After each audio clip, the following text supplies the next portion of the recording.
What are things you should be looking for when you're looking at an area before you leap into buying an investment property? Look, we're looking for an outperformer. We're looking for an area that might be having some sort of transformation underway. And the most important thing to understand is the past doesn't inform the future. A lot of people decide where they're going to buy by looking at past performance and thinking that that will inform the future. Very often it doesn't.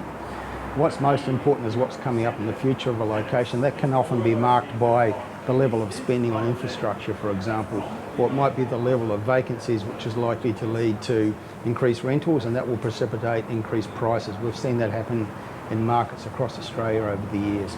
So it's really understanding what the markers are that you look for that can indicate future outperformance. Because what media tells us is what's happened in the recent past. They're telling us what's happened with prices last year or the last 5 years. That's pretty much worthless information to the average investor. What they want to know is what's going to do that outperformance in the next 5 years. And there's nothing out there in media that's going to help people with that.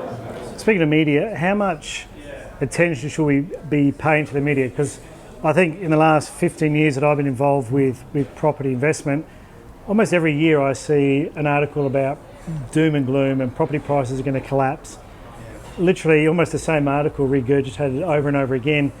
Is that a common problem that we have in Australia? It's a massive problem. It's media misinformation. How much credibility should they attach to media? Zero, absolute zero. I think the most important, I often say it when I'm speaking to live audiences, rule one, stop reading newspapers. Just completely tune out all that white noise from mainstream media because it's mostly negativity, it's mostly sensationalist, and it's mostly wrong. And then once you've done that, you can start to do some real research and talk to some real experts and find out what's really going on. Because I think far too many people think that tuning into media sound bites and headlines constitutes research, and actually it's the antithesis of research. It's misinformation very often.